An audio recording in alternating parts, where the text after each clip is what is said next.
Even Tyler Fury, you know, he's had loss. You know, if you're not fighting any bosses, you ain't got no losses. So when the people come around and go, "We lost for this long," you ain't fought no one for that long, mate. You ain't had a fight, bro. You're just pretending. I mean, I say as if I knew what I walked off, but I think I was like, yeah, beat him up, beat him. Knew I couldn't use that hand anymore. Beat his shoulder because I knew I couldn't punch him, but crunching into his shoulder.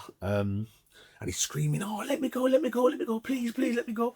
And I go, "You're gonna fuck off, you're gonna fuck off," because I'm quite fair for my life. So there's a guy come out of jail. I didn't know he was coming out of jail, but I was a big guy. Yeah, fight or flight. Yeah. And so when he went, my mates was like, "Oh my god, check, you got blood on you," and like, because no, it's not mine. It's his. When I beat him and that, blah blah blah. He comes down your face, and then I just like tapped my face. I looked in the mirror, seen like a slug, it was like a slug on my face. I just burst out in tears. I imagine not a lot of people want to fight you. Because you're tidy, you bring with me, Joshua and Fury. I'll fight them both today at the same time. I don't care. Not John Fury, not calling John Fury out. He's always bastard. I like a challenge. I had my best fights, I think, got his head with Tom Little, but I think the most memorable, most moving thing for me was winning the Zulu Baz battle, because Baz obviously fucking, you know, started off, he didn't really like me because obviously he was trolling Ginger now when we first started, and so he was like this. I was like, I was trying to like plead to him, like it was just he was talking to me, I was trying to get him back, please. He was just, and then we had that fight that day. Obviously, not with him obviously, but he's like I am like the new Baz, bro, in a way. Before we get into this, we're doing over 1 million engagements a month, but most of you aren't subscribed. If you enjoy the content, hit subscribe and follow us on socials. It'll make such a massive difference. Cheers. First thing I ever did at the age of 5 was I was getting bullied by my mate who was about 8. Obviously, growing up and dealing with him, he'd always threaten us to say, "If you don't do this, I'm going to get my stick and beat you with my stick." He used to have like a stick and that used to hit us with. So like, you know. Better than an older guy? Yeah, it was only a few years, but when I was 5, like being 8, it's a massive difference. I think they're like your superiors and they're someone's a couple of years older. And he was a bully, so that was the preferred experience. And then getting to about 8, then I started coming out the front of my house, and I started getting further out. And then I walked into a couple of lads, and they forced me into a fight with my mate's cousin, who was a few years older again, and he got me in a headlock and suffocated me. And I couldn't move, and I couldn't breathe. And then they separated, going, "Oh no, use fist only, use fist only." And then obviously that's what I remember, is him suffocating me, and I just like bursting out crying, just hitting him, and then battered him basically. And then there was all that's kind of like my experience basically, just coming out the house, everywhere you're fighting, and then you meet more people, you get into more stuff. You know, there was people street robbing, burglaries on houses, car theft, you know, anything you name it was involved in it somehow, because that's just the area. It was just very hostile. So I grew up in South Brum. Yeah. Brum, Harbour Way. Yeah, hold on. I think it was the time as well. 80s were a bit kind of raucous as well in certain areas, weren't they? And did you find that you had to get up to speed pretty fast? Learn quicker. Yeah, definitely, because I'm younger. Street smarter and generally. I was youngest in school. When I started school, I was the youngest person in school because of my birthday. So yeah. So when did you actually start boxing? When did that become a thing? About 13. When I was when I was really misbehaved, my dad had left, and I was having a tantrum in my bedroom, and I was just I couldn't be controlled. I was just out of control. But so I pushed my door, punched my door to bits, and my mum phoned the police on me. The policeman came round, and then all the doors all punched to bits. And he goes, "You done this with your bare hands?" He goes, "I'm a fully grown man. I couldn't do this to a door. Just you need to get into boxing. You do." Sitting in the corner crying. I've gone, "Okay." I thought, good idea. So I went down to the local gym in Weedy Castle, the Raven pub with there's a guy called Dennis, Mick, and another guy, Dennis, Mick, and Andy, and they took me and I started sparring with this one guy who was a pro. He wasn't like a pro. He became a pro, but at the time when I came in, he wasn't a pro. Boxing him, and I'd done all right. You know what I mean? He just let me do it best I could. He just control me. And I was like, "Oh, you got a bit of fighting, you mate. We'll have you in there." Started doing press ups in the gym. There was like a pub.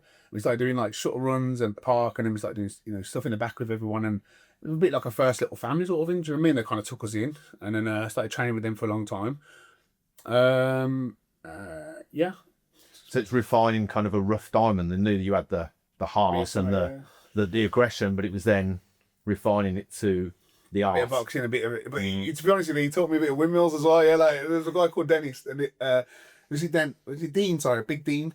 And he was like, "Come on, lad, go for it, go." He was probably giving me. It's like a little dungeon thing. We moved from the pub. We went to like a dance hall, and the dance hall had like a little secret dungeon down the back and that, and then we were throwing bags and that down there.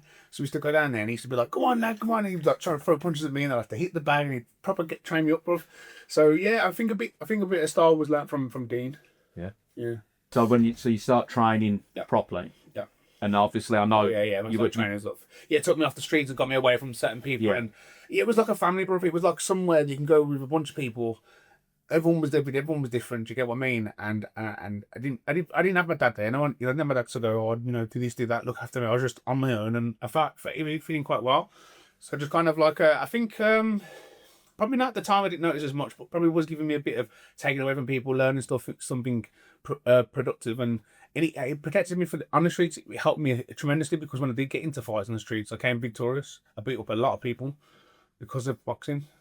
Because it wasn't just straight out, just you had a thought process of this is the way I've been trained to be disciplined. They're coming at me, and you can work it out. Yeah, because I had a fight with I got another mate of mine named Dean, and he's the boxer as well.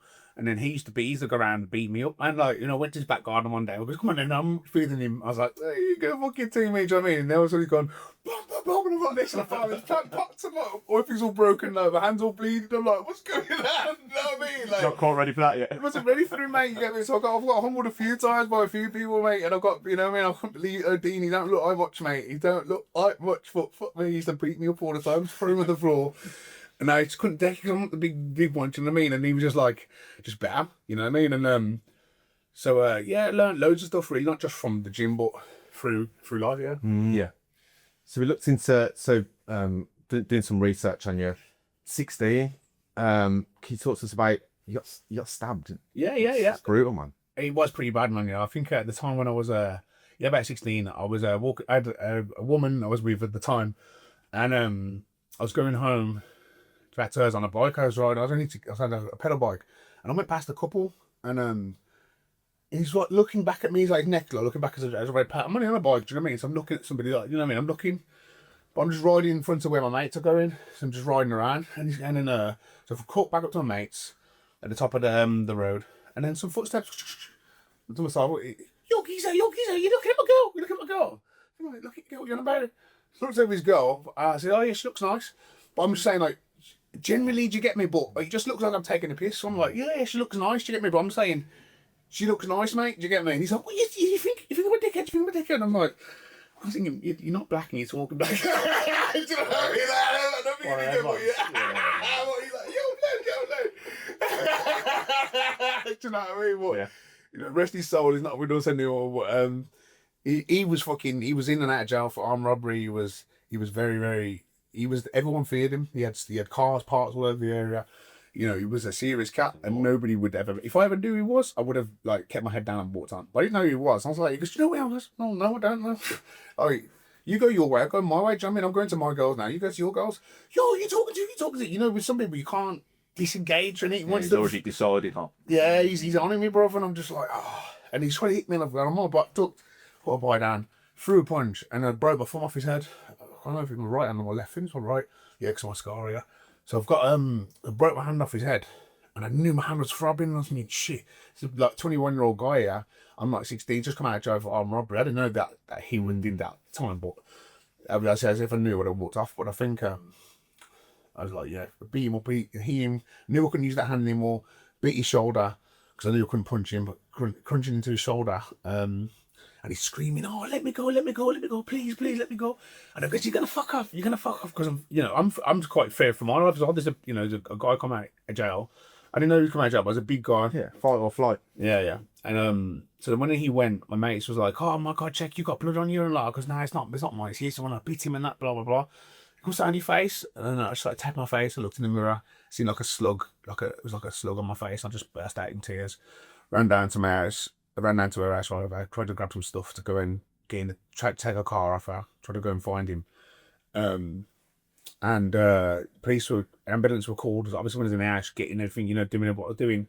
I was at the house, the police were there, and I goes, "Oh, it's an attack," and I goes, "Yeah, it's me." It's like crying, you know what I mean? Or I'm on my way out to get him back, you know what I mean? Like, but you know, I was a victim, and so they took my clothes, they found his blood, and then then obviously he made up rumours saying that I grassed him up, when obviously he'd been in jail for whatever he'd done before, and then we had like an ongoing feud for like. Yeah, so I ended up fighting him and all other different types of gangs around the area because they would hear what he said and not believe what I said, and then they had a problem for no reason. So it was just like my life was just constantly walking down the road every day, fighting different groups of lads. Looking over his shoulder. Yeah, pretty much. Where did he stab you then? Stabbed you in the cut my face? face, yeah, cut my face. So I think because when I was biting his shoulder, he's going, "Yo, he's a little good." I was biting his shoulder, he's going, "No, you get to go." And he's probably pulled it out and then got back to my face, yeah, and that's where my face was at the time. Yeah. So he just said, "You must have run it down," but I thought, oh, okay, he didn't hit me, and I hit him with the left, obviously my right's fucked. So when I hit him with that, I thought, yeah, I'm gonna, get him out of here. But That's yeah, just messy, isn't it? Like that. Like you could have got your eye, could have got your throat, could have been your. That's just. I think he was quite careful because I'm biting him like that. But he's still there. Could have been my eye, could have been my neck. It could have been me. It's one of the reasons why I got into boxing, because of my mate's son lost his life for a knife crime, and it could have been easily been me. There's been times when I've got a weapon and gone to someone's door. You know, not because I'm a bad person, but because you can be put into positions where what are you going to do, bro? You're going to let people do it to you. You're going to have to do it back to them, ain't you? You know, and in defence, you know, these people were driving around threatening to unalive me or kill me, whatever. So you're just having to deal with that just day in, day out, just leaving out. I bet your adrenaline was through the roof all the time, wasn't it? My adrenaline, yeah, that's what I feel like. Got every day just out wondering who's pulling up and. Pretty much, yeah. You always on the alert for anything kicking off. But we were very violent anyway. Like as I said, people were into doing all sorts of stuff. So it was like advice from people taking people's things, and then there would be gang fights over that. Do you know what I mean? Because people would, like my friends would do things that I do, but I would associate with them. So then you'd be in second-hand fights. You know what I mean? Comeback after comeback after comeback after comeback until it's just war. And when they know that you've got the back, people get more provocative, and then they get more fights, don't they? So I had one of them, mate. Every time I'd go out with him, he'd know I was with him. So he'd be proper cheeky, do you know what I mean? There'd always be a fight, and I'm thinking, it's not like why is trouble following me? Because people will know that I've gotten back. Yeah, we had a mate like that, and they used to always start trouble because he was a big ginger guy. Oh yeah. Always look after him. Yeah. Get a bit excited. same as him. Throw a grenade and hide behind him. You was the ones who started the door. Wonder why he don't come out anymore. Yeah. So where does that end? So it culminates and it's above, and how do you get out of that vicious circle of just being? Does someone have to just go, you know what? Let's just have a truce, man. Let's just have a party and just. I think the last time I fought him was outside my mate's house. He tried to jump behind me, and his uncle tried to chop me up with a machete when I was beating him up. But he said, "Listen, we'll have a straight eye in the corner, and we'll send it." That's what we was, because we kept fighting all the time. When we did walk past each other and a random one, and he goes, "Listen, yeah, don't fight at someone because actually we'll go around the corner and we'll have a straight now and we'll finish it there, and this will be the end of it," because we kept doing it. I think he was tired of it. You got this tired of it, yeah. Yeah. It was literally every time we seen each other on site.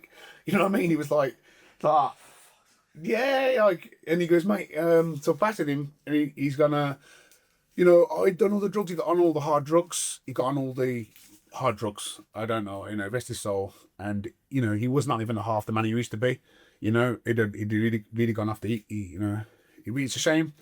But you know, we had the hearts high in the car. We had a good chat, and then we never had a problem then. But I used to like end up arguing with his cousins and arguing for no reason. They've done nothing wrong. Do you get what I mean? But because I'd hatred for him, you know, I'd end up starting on them, and they'd be like, "What are you starting on me for?" Do you know what I mean? Dog, it's between you two, not us. Yeah. So, yeah, he was a good lad in the end. So how did you kind of become involved with like knives down, glut stuff off the back of these experiences? Well, obviously because he cut my face open. When I was looking in the mirror and stuff, I felt like my life was over. I couldn't do the boxing I was going to do. Which pushed me more towards crime. With my mate's son lost his life. I was just on a session in my bedroom. Do you know what I mean? With the lads and that or whatever. And just kind of just like, I was supposed to train him on that Saturday. So when I was like having a session after he passed away that same weekend, I was just kind of sitting there like, why am I doing this, bro? I'm sitting here just fucking my life up, doing nothing. Like, and he's gone, Joe. He never got to 18. He never got to he only just started getting laid out after hours. You get what I mean? So he just started to leave, brother. It's gone already. It's gone already. And he hit me deep, brother. He really motivated me to start nice down gloves up because I'd heard of gloves that nice down. So I thought, you know what, the best thing I can do is set an example for everyone else. And I think that I've achieved that because in the West Midlands, boxing has really taken a bit of a turn, and I'll put my hands up and say it's because of myself, and I know that because I can tell when people imitate me and people copy me or people take things from what I'm doing, and I know a lot of people they watch a lot of what I do, and they don't want to give me the credit for it, but they'll definitely like what I'm doing and be inspired by it, and then reenact it in some sort of way and put their brand on it, and then so what I'm doing is definitely good. That's a good sign that I'm doing the right thing with when people copy you and stuff. But Highest form of flattery and imitation. that's the word. That's it. Yeah. Imitation to Graham's form of flattery. That's exactly what's happened. So I'm very. So although you're not getting the plaudits directly, it's still being affected by you, and you've been the. I don't need the glory, but I'm a fully grown man now. I've lived my life. I've done what I've done, and I think some people are going to try a much better thing. But what can I do? All I can do is set an example, and I feel like I've done what I've meant to do. Quick shout out to Brum Life, our sponsor, for entertainment, news, everything Birmingham. Go check them out on the socials. Search for Brum Life. Cheers. It's from the lived experience as well, isn't it? That you're not just kind of preaching, oh, well, this is this is that. You've been slashed up. You've gone with weapons. You've made decisions that you probably would thought, and the kids nowadays, we've done numerous of these podcasts with Tracy and with Ginge and stuff like that, and it's still a fucking epidemic, isn't it? It's an epidemic. Yeah, Knife crime is an epidemic at the moment. It seems to be getting worse. It doesn't seem. It seems to be a piece in the wind, or whatever it's called, or a drop of water in a pond. It does seem to be. Do you get what I mean? Like, especially with there's so much more drastic things going on too. There's a lot of drastic things going on, but for me, this is still grabbing a weapon gives people power that they haven't earned. I think that that's why with great high comes great responsibility. You can't just go giving anyone a keys to an airplane, or keys to a really fast car, because it's a responsibility, and you have to earn to get your license. You have to train yourself to get up to that. But I think when you can just go to the kitchen and get a knife, you're promoting yourself to something you're not ready for, and then you're definitely going to make mistakes with that power. Yeah, because isn't the statistic that you're more likely to get stabbed if you take a knife out with your own knife, something on those lines? She's running the same sort of ballpark, and it's the same sort of thing. The only people, and to be honest, if you think about getting a knife, the people that you're around are obviously talking about it. It's the kind of things that they're into, isn't it? Everyone's into it. And I imagine a huge percentage of kids that are taking it out are not the kind of kids that. But it's a necessity, isn't it? In some areas of Birmingham, particularly Birmingham, the UK, but you need to bring it out to. No one's having a straight now these days. Exactly. Good people can get into bad situations, and that's where I feel like myself. The reason I ended up doing it.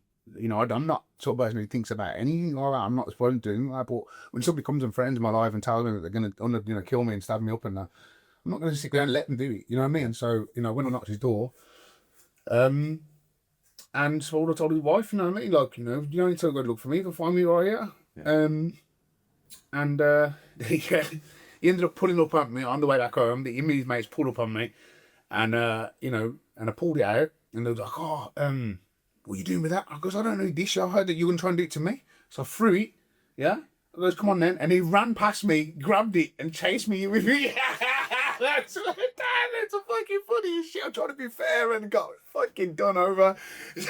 That's it though. That in a nutshell is the problem, isn't it?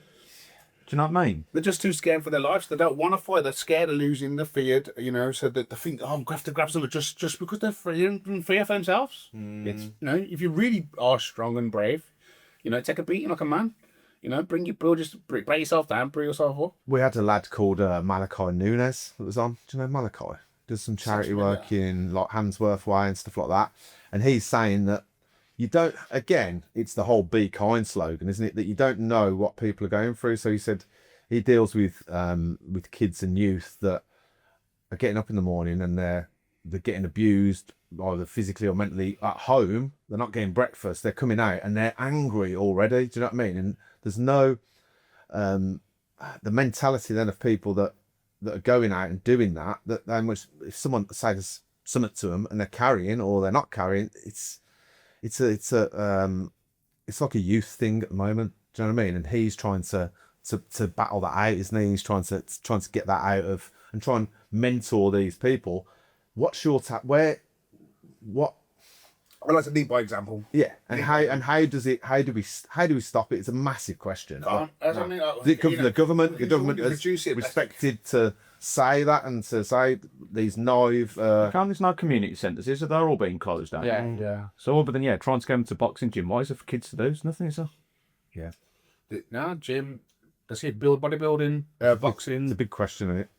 It's a massive question how you eradicate it, but it's. I don't think it is possible. Yeah, I think that we're always going to have, we try and minimise it as best we can. Try and raise our children better. Try and take more responsibility. Parents, I think if parents had, for example, if their child goes out there, if you know your child best, then so when the police come around to arrest your child, women always go, "Are you my child? You don't know him, not quite do." Well, if you know your child better than anyone else, then you better know that he's a dangerous of a student, and you're sending him out with weapons, and you need to do some time as well. I think we start putting this pressure on parents will be like, "No, you're not going anywhere. I know what you like, and if you go and do something, then I'm getting locked up." Then they're going to be more responsible and be more responsible as a parent. I think that may help reduce things too. That's a good shout.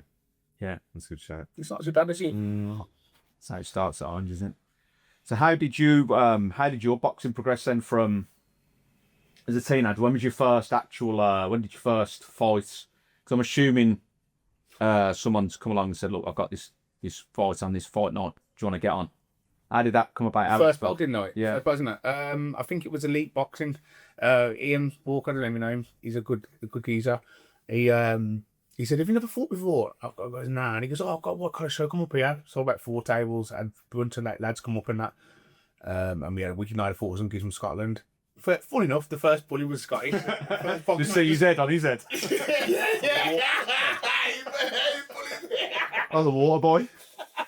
Yeah. Beat him up pretty bad, and everyone was loving it. It was a great night.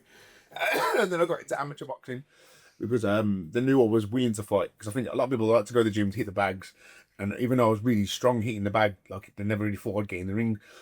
Because a lot of people like that, and then when they saw me do the unlicensed fight, they got me into amateur, and then I went a 7 knockout win streak, and then I got beat up by I went into unlicensed for a good lad. He was really good. Yeah, again, got humbled by somebody, and then went back to the gym, and then got better, and so forth and so forth. How does it feel like on that? So off the back of that run, then do you feel like half invincible? You half figured this out, clocked it. Yeah, arrogant. Yeah, a bit too further. Obviously having no fathers are great. All the best boxers have good fathers, and I think that's one of the things that I was missing. Just a bit of direction, a bit of good father to kind of go. You need to do more this, you need to do that. You're not as good as you think you are, or whatever. Even just getting into the gym. Like for me, I just walked to the gym. Never knew if I was being rude or not. You go know where you are. What foot up first. But I just learned the hard way from day one. Mm-hmm. So you kind of go from that then, and watching some of your fights and doing a bit of research on YouTube and that, you're all over it. Obviously, people love you because you'll fight anyone. Yeah. That's where Dyson got his idea from. That's half the battle, isn't it? I think. And I think we spoke about it off camera. That. What's your mindset? I imagine not a lot of people want to fight you. Because you are. Yeah, because I'm ready. Tired, you bring with me, Joshua and Fury. I'll fight them both today at the same time. I don't care. Not John Fury. Not calling John Fury out. He's always bastard. I like a challenge. I was going to mention. I forgot what I was going to say. The problem with me, the best thing about me is that I don't care. But the problem with not caring is that I don't train. I don't care. And people that say they don't care, and then they care because they're training the fucking arts off. You know what I mean? I really don't give a shit. I'll get up out of bed and beat you up. You know what I mean? I don't care. And I fought people without doing any training a lot of times. And it's just it's my best thing. Yeah, I'm willing to, but at the same time, I've got to get in the gym as well. I've got to care. You know what I mean? I don't care, but I've got to a bit because it's my health, and I'm quite lucky to still be here, bro. Because I fought some monsters. I fought some really good, well-trained fighters. I mean, like Tom Little, he's a really big heavyweight. I'm not even a heavyweight. I should be a middleweight. Do you know what I mean? And I do amateur fights, like 15. This guy's had like 60 amateur fights, and he's had 20 professional fights, and he's been around with all the best of the people. That's dangerous, man. There's really, really a lot to bite off. But if I've got it, you into me. Yeah, because obviously amateur as well, you're wearing head guards, aren't you? Yeah. Whereas in like your fights on the card you're on. It's none of that, is there? So when you're fighting these big guys, then there's a massive difference in punch power, isn't there? Yeah, But you go out and you were talking earlier about your haymakers and your windmills. You throw big punches, don't you? Yeah, man. Yeah, man. You just want to get them. Don't hide over Tom. Yeah. Job and knock. Job and knockout. Yeah. Is that the game? You just go in and just I'm going to try and knock him out. Yeah, I just love to. Yeah, I'm love to. I just try to kill them all. I'll kill them all, mate. So yeah.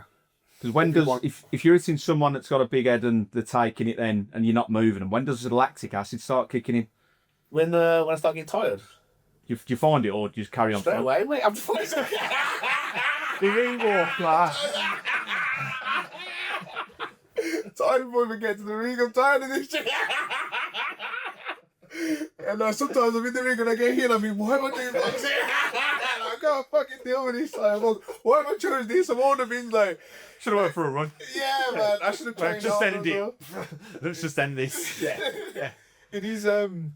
So do people use that as a tactic against you though? They're like, let's see if we can survive for the first round, and then you'll tire, and then do you find that that's some people might use that? I really don't know. No. I had a lot of the fights. It looks like defending for the lives on your Yeah, I phone. mean, I don't think it's going to be a long round. Kind of trash war going on. I just let it tire himself out and that. I battered those. You're like, it's not tiring. So I was up to that second Luke Dyson fight, that uppercut that knocked him out. Yeah, the bad boy punch that was wearing. Nice. He's kind of got the blueprint from me too. Like, I'll fight anybody. Do you know what I mean? And doing loads of social media presence, and he's blossomed from it. And I'm glad for him because he's come from he's had a very shitty life. Do you know what I mean? And now he's got to be about himself. It's beautiful to see, man. It really is. So just talking off camera then. So I mean, I'm invested in the Ginge shadow boxer thing that because they're just funny. They're just it's just Ginge is funny, but that shadow boxer and he broke his leg and all that GoFundMe page and his dog died and I don't know if he he could probably be a comedian. How do you just pick someone who's handy? So going into the Luke Dyson fight, I know there was a lot of social media going on. Do you want to just pick each other and then you kind of banter each other and then you see if people are like engaging with it and then it happens, or Do you mean is it set up like it kind yeah, of? yeah. I think it's a mix between to be honest with you, I've never. I know when I fought Dyson, I never looked for a storyline or anything like that. But we've had a trilogy, and now we'll have a quartile. So it's like it wasn't planned. It's not like we thought, oh, you go in the ring, hit me, I'm going to fall over. I came up one day, smoking and not training, thinking, oh, I could still beat this kid anyway. Shit. Being arrogant, not trying. Again, end up getting put plaster on my arse. I get up, referees decided, I'm going to, it's too bad. And, health and safety, okay, cool. Took the dust, just nodded, smiled, took a picture, cool. I'll see you another time, bad in the rematch. What was the point you questioned? There was So and then it just goes on to okay, we'll fight again. All right, we'll fight again. Oh yeah, how is it? If people are going to sell tickets, it's all organic. So like with that, for example, then, so that's a popular fight. So do you get feedback then? Yeah, let's do this again because we've got what? How do you work it in with social media and promoting? It just happened naturally. I think like obviously the storyline. Everyone knows me. I'm a really strong guy. I've fought a lot of people. No one would ever thought in a million years he could ever do anything like that. He's super impressive for doing something like that against me because of who I am and what I've done. And then obviously he's actually an organised kid. He wasn't his fault. The referee ended the fight. He come to fight. He landed a great punch. He got great to him. Not his fault. I've always had a problem with the referee. So now I'm gonna have opponents that I've had opponents in the past. I've had loads of opponents leaving like with Tingley, like same shit, meaning back and forth for years. Everyone goes, oh, he's so funny, he's great, and it gets him more popularity. Let me direct it slightly. So with the shadow boxer Ginge thing now, would people want to, regardless of what happens, but would people want to see you fight Ginge? I know you're good friends, so would it be a case of you'd get together and go, should we start pushing? Oh yeah, I could do that. Don't get me wrong. Would I do that? Yeah. If somebody wanted to arrange a fight, 100%. Like my fights are organic. Yeah. Everyone I fight because you like each other. You're going to be like because I want everyone to make sure that he completely sells out. He earns a good course. Yeah. Because he's my mate in the day. And we know pro boxing is a panto, isn't it? And the weigh-ins and stuff, and there's pushing and shoving. You think these guys are quite like each other. Do you know what I mean? But it's all competitive. yeah. So you're a brick. Okay, yeah. Pushing and shoving. It's gonna sell tickets. So would everyone love to see you and Ginge, maybe, or you and Connor? Do you know what I mean? Even that. But like, obviously, Connor's doing proper bare knuckle boxing. He's doing proper weight categories. You know, for me, it'd been an anomaly fight. You know, I'm not going to train myself to give fighters advantages. He wants to fight people smaller and weaker than him. He doesn't want to fight people that have got some size and some strength. No, if I was to do something like it would have to be kind of like an exhibition. I would have to go to bare knuckle and lose loads of weight. You get me? Like if I actually have to, if someone paid a really good number, I could get down to 80 kilos. Or I could actually do it again. So yeah, as long as the money makes right. For same with Ginge, you know, he's my good pal. But you know, competitive wise, I'll beat up anybody. But competitive wise, nobody fucks with me. You know, in the ring, I'm ready to fight. But you know, I love the kid. I want to see him prosper. I want to see him live. You know, a great life, and I don't want to. You know what I mean? All of you together collectively are pushing the whole fight scene, particularly in Birmingham, to a different level on social and worldwide. Do you know what I mean? Yeah, go on. Birmingham should come together more and push what we got going on, because what the movement of like Ginge, Connor Teeny, that was not really from Birmingham. Yeah, but you get me into some big characters. Yeah, Frankie dipped his toe, didn't he, in the bare knuckle? Wasn't for him, but he's going on trains, stuff like that now. So again, yeah, Birmingham don't chat about Birmingham, does it? Exactly. And Gavin, I used to watch Gavin growing up. He went to his fight in Port Bundu up in that day. I got some tickets and off my mates. I was proper excited, loved that day. And I think that he let himself down his career wise. And I feel like really saying I'm a bit of a like a drinking that to get me in. So he's ashamed sometimes to learn from what he's done and not, and just get more focused, because he was super talented. Like nobody could really touch him. Do you know what I mean? When he was at his only top of the game, he was the best in the world. I was trying to do MMA. I've done it for a while with one guy who was a pro, and he was getting pretty good. But then it's the training of wrapping your legs around men. I was like, nah, this is it. Do you know what I mean? He's like, get on your back, and I'm like, nah, mate, I'm all right. You know, I'm like, I'm done with UFC today. That's random pound, Matt. Stand, can we just stand? Ah man, it's too in my personal space. It's all over me, bro. It's like body lotion or something. It's like get up. Man, random pound sounds like the end of the Gary Owen, doesn't it, man? 4 o'clock kick out to the Gary Owen. And that's with the women. Yeah, exactly that. Yeah. Okay, so what's your most memorable fight today? We're talking obviously with Tracy and Baz's bout, where you were successful and victorious. Because it reminded me of that. That was probably the best moment. It was probably one of the best fight. It was a good fight, very good fight. I had my best fights, I think, got his head with Tom Little, but I think, yeah, the most memorable, most moving thing for me was winning the Zulu Baz battle, because Baz obviously fucking, you know, started off, he didn't really like me because obviously he was trolling Ginger now when we first started, and so he was like this. I was like, oh God, I was trying to like, plead to him, like, it was just, he was talking to me, I was trying to get him back, please. He was just, and then we had the fight that day, obviously, not with him, obviously, but he's like I am like the new Baz, bro, in a way, because he's like, I'm a half Jamaican, so I'm like his son in a way, but I'm not his son. I love fighting. I don't like football. Same as him. You know, proper gentleman.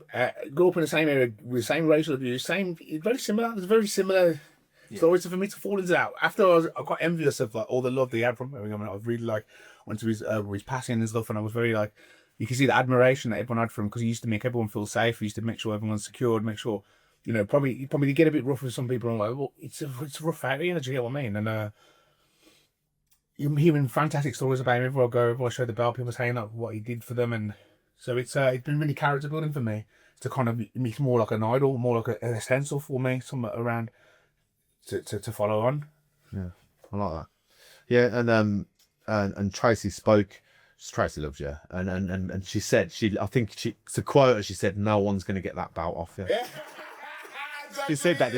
She did say that. Yeah. So it's what's the future with that? Is there fights lined up for that, or? It needs to be, like I said, I think there's a couple of people I've got in mind that could probably fight for it in Birmingham, but it's a Birmingham title. And I would never love to. And honestly, it'll be one of the most heart-wrenching moments for me if I ever lost that belt. I couldn't imagine losing it. I think like a lot of people, they win titles and they'd have to defend them, and then they go around, and that's what they're doing. That's what they do, okay? I'm completely different. I'm the opposite, bro. That's my fucking title. And if I don't think you're worthy of fighting for it, you don't fight for it. I don't give a fuck what everyone else does. Yeah. I don't give a fuck what they do. You fight for the title, you got to defend it. Mandatory. Mandatorily suck you. You know what I mean? I'll do it. Fuck, I'm wanting to do with my title. My title is meaningful. It's a one of one. You get me? It's not like everyone's got it or anyone can win it or it's been passed on or on. You know, this is just a part of life. It's a part of history. You know, this man, was taken away from us as well, due to what happened. And I'm just not gonna allow people to dictate to me just because everyone else does a certain way, that therefore I must conform and do the same. No, if you want to fight for my title, you're gonna be worthy of it. You gotta be something about Birmingham. Gotta be about something about Birmingham. Yeah. 100%. I think it's quite obvious who I would let fight for it. It's by itself, isn't it? Yeah. So, you want to fight for that title, mate? Yeah, you can. You heard that, Ginge? Yeah. Cool, isn't it? It's all like, Anyone, I was Birmingham King. I'm the champ. I am the man. And you can, as much as I'm the real one. There's some good people out there. Some people that are more popular. There's some people that are popular for having puppy dogs on their profile. Do you know what I mean? There's people 100,000. So I don't pay no mind. I don't care who's more popular, or who's more popping. The bottom line is I'm the real deal, and I'm here to fight anybody. So moving away and kind of looking further afield then from the locality of that, what's the aim, what's the dream? Because we know you've been in and out with Misfits, haven't you? Yeah. What's the dream? What's the golden ticket? Misfits was kind of like the big gotta get on Misfits, get on Misfits. Not really all that. It's good, but it's like, even now, like with Mitchell, he's got all these titles. He's one of the best boxers in the UK, and he's looked at as a clown because he boxes on fucking Misfits. He's got no respect. He's got no authority. Now they're trying to go to like, oh, we'll go into pro Misfits or whatever. But, I love Misfits. I think what they're doing is good. But it's not the be all and end all. That's basically where I'm going with it. It's great, but it's not everything they pumped up to be. And I think that's most things, like, oh, I can't wait to get this car, and you get the car in a few weeks, you're like, it's all right, you know what I mean? So I think probably if Misfits were really about making the most exciting fights, regardless of the winner, they would have made me and Chase, they would have made me and Tempo, they would have made me and... There's so many opportunities they could have made me an opportunity, but I think there's a lot of fighters in the game that are just genuinely scared of fighting people. They only want to fight people that they're bigger than, that they've got a much more advantage against. Otherwise, they're not interested, they don't want to know, and you're not relevant enough, or it can make up any excuse not to fight, do you get what I mean? Yeah. So, so is that dead in the water then? Because obviously... Not really, no. I think, like you said, they said they would always have back on there. Speak to... I've still got to speak to them a bit, So it's just about getting the right fight. I just don't think they've got the arsenal. I don't think that the fighters that are on there want to risk themselves fighting against me. I'm not a very good high level professional fighter, but I'm telling you, I could give a high level professional fighter a whole night's work. Do you know what I mean? If I, give me a bit of time to get some training, get me a bit to get in the ring with anybody, and I'll punch your fucking head in. It's very simple for me. I love it, bruv. I would love to do it every day. But I was saying before off camera, I mean, that Chase and Tate fight, right, petered out, and doesn't look like any of them would give you much trouble. There's no trouble at all. I do with one arm now. Now I've got one arm, and I've got a deficit. I could beat both of them on the same night. The fights I have are much better to watch than the fights they have on Misfits. The fights I'm involved in, that's just me. There's a lot of good fighters out there, but I just find that the good thing about Misfits is that he has bring a bit of that kind of character that doesn't really fight, that want to get in the ring and have a go, and I love that, and I love the kind of it doesn't have to be this super try hard professional that we have to admire. We can admire this little geek who's having a go, it's funny. I remember watching KSI singing about Wayne Bridge, talking about his wife and John Terry in the middle of a boxing ring, calling him out like, what is this? Yeah. And Wayne Bridge was like, yeah, I'll fight you then. I was singing about his wife and wow. There's where's the line? There's a bit of anything goes at the moment, isn't there? To get that. Misfits are good at their promotion, and it shows that they've put a lot of money into the socials and stuff like that, where I find that self-promotion's quite big at the moment with not only boxing but films and music and stuff like that.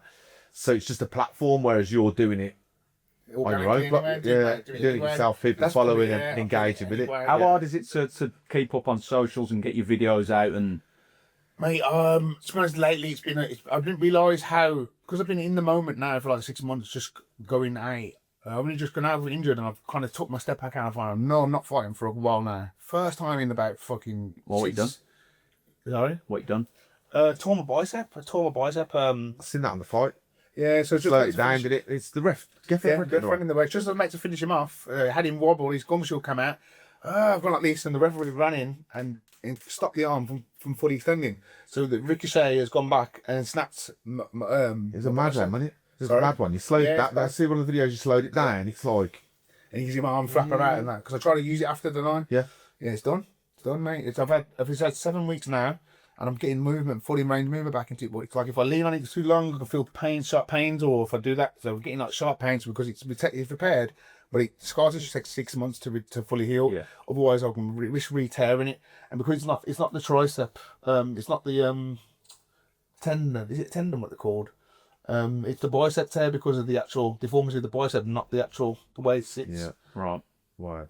So Innocuous on this. Slow burner then for. It's been good to take a step back and just take a breathe and realise how much I've actually been doing. So when you say about the online social stuff, I've just been in the moment for 6 years, but I've only just took a step back now and took a breather and thought, fucking hell, I haven't fucking stopped. I haven't stopped chatting shit and I've been fucking, I'm like, you know, when I think about it, I've just been calling everybody out, talking about everybody, anyone just, I'm just on the mad one, bro. And Are you doing up to this? Because obviously you're a massive personality and you come across really well for the fight game. Yeah. So do you do much of this? Do you get yourself out much on like podcasts and you? I should do a lot more. Or commentating and like, Yeah. I imagine you Yeah, I do should do crack more. commentating and like in the comms and all that. I'd like to be a judge for some fights, some big fights. I'd like to be a commentator too. Yeah, I think that. You're not one of them Royal Rumble refs, so end up rolling in, wouldn't you? Having Yeah, want to get all day. Yeah, call that. That's another reason why I don't go a lot of places too, because I can't. People just trying to fight me and get a rise out of me and get a reaction. I've seen some on Twitter. Someone in Dubai or something recently, yesterday or the day before, and he's getting probably pushed. weren't yesterday. No, not yesterday. No. And he's there at an event. He's getting pushed by the gears. And he's like, "Man, I've got the Jim G Skin. wagon in the." Who was it? Jim Skin was he? That Yeah, one? yeah. He's calling foreskin and all that. Yeah. But like he's like, "God, mate, I don't need this. I'm just at an event, like." But you've got him just coming up and pushing it. Yeah, what? Filming it. Throwing drinks over Throw a drink over him, yeah. To get likes off the back of. Exactly, bro. That's what it's turned into. That's what it's like. Everyone's got a phone out now. Now everyone's like, look what I'm Trying to get doing. a rise, trying to get a reaction and get and get a clip and. Because all of a sudden, then if he gives him a little dig, then that's it, 1 million views, brilliant. I've served. That's what served my purpose, kind of thing. But Same with me. I suppose you get that, don't you? I've slapped that geezer. He got like 10 million views on that video, and he won't fight me. You know, what's it called? Done the same thing with Tommy Fury. That Idris that I beat. He's done the same thing with hitting Tommy Fury. And if it's a thing, even when the fights do big and they are selling as an audience for it, these pussy holes don't want to fight, bro. They just want to. Oh no! He needs to be really careful. He needs to be getting paid stupid amounts of money, and he needs to be somebody that's who. So it's just you're not in the right game for the right reasons, bro. You fighting men, proper fighting men. You won't know. You won't really done a fight until you've lost. I just think you need to lose to really show that you are about it. I think that's what great watching Mike Tyson for, is what great watching all the greats for, because even Tyson Fury, he's had loss. If you're not fighting any bosses, you ain't got no losses. So when people time around go, he lost for this long, you ain't fought no one for that long, mate. You ain't had a fight, bro. You're just pretending. Well, that's where it is, though, isn't it? You've got to kind of find a balance, haven't you? With everything being social media based now, and even with like Joshua fighting Paul, and that obviously is. I don't know how much he actually trained for it. He done the videos showing he was training, but there was talk that he wasn't actually properly training for it. And then he's gone in there and again they said it was a full fight, it wasn't scripted. But Joshua hasn't actually caught him properly until near the end, as when he's broke his jaw, and then all of a sudden it's real. Oh yeah, true. Those handles, yeah. I thought he no, don't get me wrong. Like I still feel like there's a place for people to not be like me. Not everyone has to be a proper raw. I want to fight somebody, even if I like suicidal molestation. You know what I mean? Like I don't really want to be like that, but I just think that like it comes to a point where if you're only doing it to fucking to put others down to build yourself, it's kind of like I don't know. I just feel like I don't get off on putting others down to make myself feel better. There's no resistance. There's no fight. If you what have you won? Like I can go and pick up somebody that doesn't know what you're doing. I'll go in there and go, hey, what am I celebrating? What have I achieved? What have I overcome? Do you think it's diluted the sport a little bit then? Yeah, everything's diluted anyway. Like everything that gets good, becomes like everyone jumps on it, and they like fucking ants on a bigger sugar. You know, that's how anything that's kind of going. Everyone, you just get saturated and thinned out, and it kind of doesn't. You know, that's how everything goes. I think. Because what do you think about Tyson Fury coming back against that Russian? Don't look Easy. Don't look a slouch. Does that look easy? No, I think that's a great. I think Fury said he did he say something about he loves fight, he loves getting paid to punch people in the face. I think after a while sitting there and he's just like, it's boring. You know what I mean? Like after you having that adrenaline, I think you were saying it like I'm an adrenaline junkie, and someone was saying to me, Dave, if you weren't Bowen boxing, what'd you do? I was like, I'd be a fucking motocrosser. I want to be on a fucking motorbike flying through the air in a big stadium. Like, what am I doing? Why would I want to do that? But when I think about it, what else could I do that would give me excitement? Like boxing, nothing. Probably flying on a motorbike would. That must leave a hole. You walked out. I'd done a white collar fight last year, and the ice rink. I'd have boxed before. I'd done 8 weeks now. Going out and walking down, having a bit of music on, going having a fight. Absolutely unbelievable. We can meet. And then it's like an itch you can't scratch, and you don't do it. But I can give you that, like the excitement, the worry, the nerves, everything about it, bro. I can't get enough of it, bro. I see the last fight. The last fight you walked out in your blues top. Yeah, I did. Yeah, to represent Brum. Even though the Blues don't like me, like I'm a reluctant Blues. Like I'm the reluctant Blues guy because I'm from Birmingham. Blue is my favourite colour. Like without knowing anything about Birmingham, blue is my favourite colour. I'm from Birmingham, I'm not from Aston Villa. Yeah. You know what I mean? I've got most of a lot of my Aston Villa mates, and they all hate Villa, and I see them all going back and forth for years, and it's like. You plays Birmingham, though, ain't it, mate? He's Swallow Football Club, he said. It's so bitter. It's so bitter. We got Denver at me, one of our mates, because he hates the Blues Villa thing. He's just got a photo of him doing the Z down. Well, he has been down there. He's probably been down the Blues more than the Villa, hasn't he? We'll put that in and tag him on that bit. Tag him just for the crack. So just to kind of round it off then, someone comes to you tomorrow and says, okay, we've got this deal, that deal, we want you to step into fully licensed boxing. What would you have to be right or not? If the money was great, the money taken out of it, but unless the money was like really attractive, and no, I just think I don't like boxing. I don't like boxing. I've seen the kind of corruptness within it. I've seen what it's about. It's kind of plastic for me. I look at it and I think like, you didn't want me when I wanted you. Now when you've refused me my license.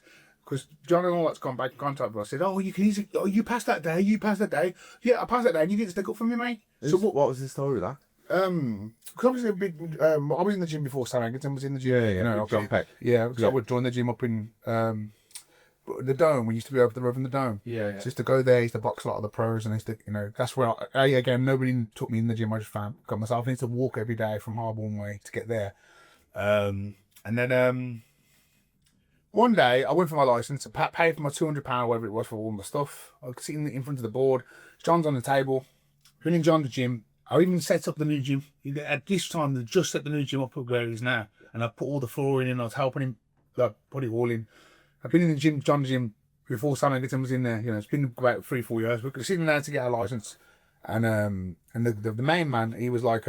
He goes, how much boxing? Because I'm always in the gym. I beat up Terry Groves, I beat up Max Maxwell, I beat up all the guys in the gym. Because I'm in the gym all the time. I train. He knows me. He goes, John, he comes in my gym sometimes. But just pardoned me off like I was a stranger. Pardoned me off on the table, and I just, rather than reacting, I thought, keep myself conduction. I didn't want to go, what are you on about, John? Because then you're not getting your license 100%. But John just pardoned me off, bro, like I was a stranger. And then he goes, we'll do an assessment at the gym. And the day I'd done the assessment, I think it was Ryan Kelly or something? What's his name? There's another guy in Birmingham, Ryan something, he got his license that same day. Right. We sparred, beat him up. One lad to do headshots, it was by body only. Then I had to do some pad work. But he then instructed the guy that I can't talk. He can't tell me what punch to throw, so he just throw the pans up and I just have to kind of guess as I'm going. It's hard to have chemistry with somebody you've never done pads with before. Never mind doing some pads with somebody that never put the mic on. He was just trying to make me look a cunt. You get me? This geezer just didn't want me to have my licence. But I've done the fitness tags. I've done my 6 rounds fitness and all that. And he goes, sorry, I don't think you put your licence. We're not looking for guys like you anymore. We're looking to only pass proper people. And I looked at him and I says, why? I goes, look, you don't like you, whatever reason you don't want me to have this license, whatever. But I'm going to still do what I love to do, and that's unboxing. But with respect to your decision, whatever it is, took it on the chin, walked out, cried in the car for a bit, phoned up because I've said to go back because I missed it at the time and tell her that I failed to get my license, and I just thought, fuck, I'm going to carry on doing what I'm doing. I fought for a bit, and I nearly killed somebody. It's when I hit him out stuff, and he wasn't responding for like a minute and a half, like constant cold body, his limbless body for a good minute and a half. Kicked off. Loads of police came. He nearly died. I was looking on charge for that. It would have been like manslaughter or whatever. And then obviously I just had a mental breakdown not long after that, and I quit because I saw to myself, it's the devil's work. Violence breeds violence. Why am I doing this for a few hundred quid? And just took myself out. Went on a meltdown on Facebook. Terry Grubbers and everyone was like, "What's wrong with you?" Like, I'm in the gym every day. And now you're like, it's the devil's work, and because it just didn't make sense to me at the time. And then that's why I stayed away from boxing until, mate's son lost his life, and then I just kind of had a reason to kind of come back. I thought, oh, I've got some talent. I know I'm good at it. I nearly killed somebody from punching him. I can help him, and that was my intention, was just to help him. So I couldn't do it. So now I've helped everybody else, I guess. And now they're coming knocking again saying, "Oh, you interested?" Or was that? Did you say like they've come and said, "Are you interested in coming along and being?" Or which one? Who? So John's been in touch or? Oh, John, yeah, John came back because when I went down to when Danny Josh was bridging, yeah, and I knocked him out with Barons of Paradise and all the famous celebrities that are watching that. John obviously was watching that, and he was like, "Tommy, goes, you passed your license that day, and I goes, well, why don't you stick up for me then?"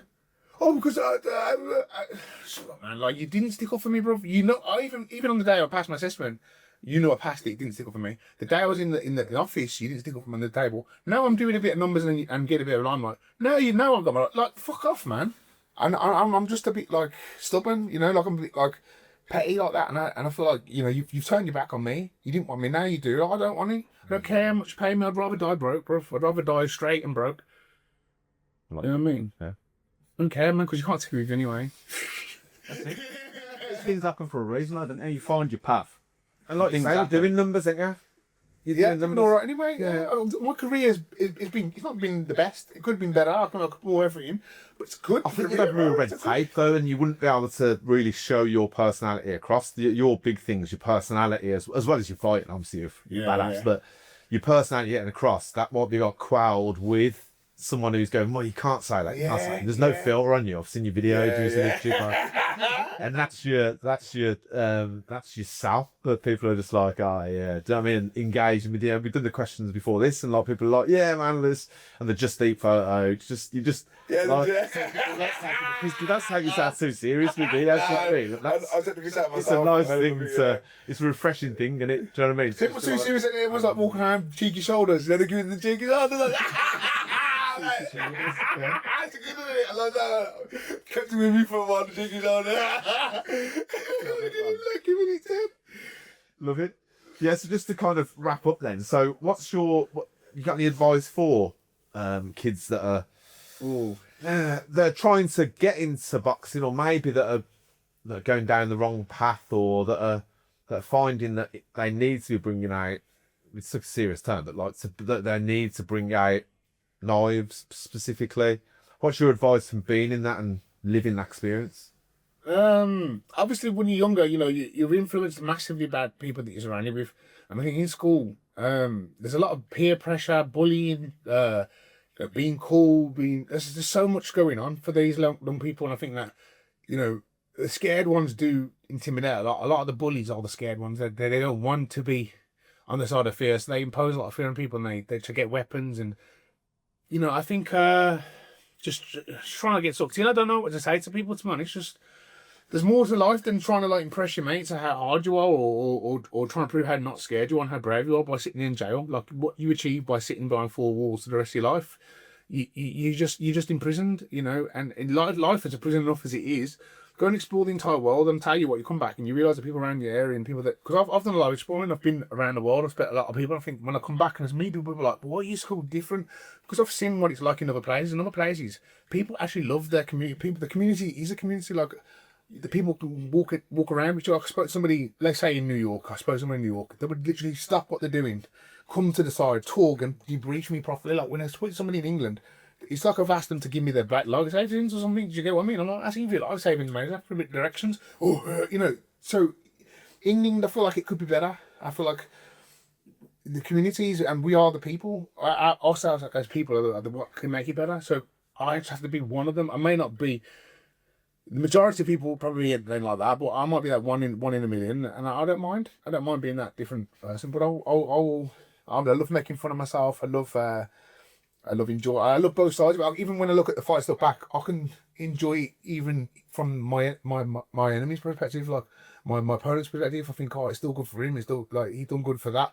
There are a lot of people that don't. Oh, he never done nothing. He's crap. He's useless. You're just full of shit, mate.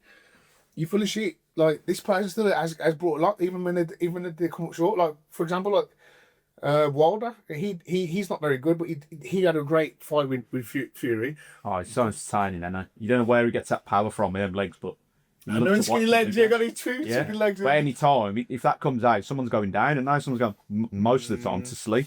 Yeah, he's got hit horse. He's like a horse kicks. But what my point I was trying to make, I can't remember what point I was trying to make. just not take it too seriously and kind of. No, but you know what? Yeah, and if there is no answer to it, is that you can't. It's bigger than just a yes or a no or do this. But if you can change one kid that sees your videos, and you can inspire one person to actually, I'm going to go and do that instead.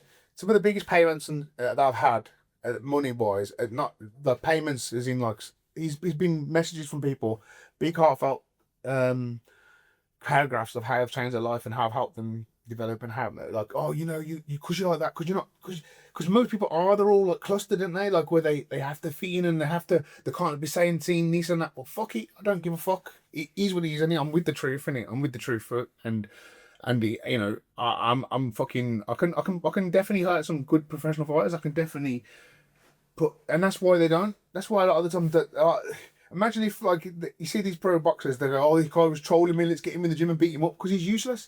They wouldn't do that with someone like me, because I could probably come down and beat them up. Do you get what I mean? Bunch of bullies, bro. I like it, man. Yeah, so just to conclude then, man, what's the next fight then? What's the next ideal fight? Probably... How many months do you wait for now?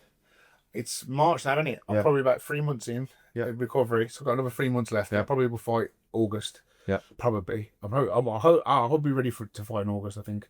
I could fight earlier. You know what I mean? But I think I'll give myself some time. Take some time out, man. Yeah. It's been a pleasure having you on, man. Thank you, man. There's so much more we could do, but I'm glad we've done it in short and sweet. It's been good. So yeah, thanks for having me, mate. Hopefully it does good. I'm looking forward to it. We'll get some reposts on that, get some shares out there. See what we man. Ginge, get in touch. Yeah, Ginge, you want that smoke, bud? Ginge, stay retired, mate. Stay retired. Cheers, mate. On that bombshell. If you like this video, please do click to subscribe to the channel. We currently have 5,500 members, over 500,000 views. So let's convert some views into memberships, and that will continue to enable us to bring great guests on and continue making great podcasts. Thanks.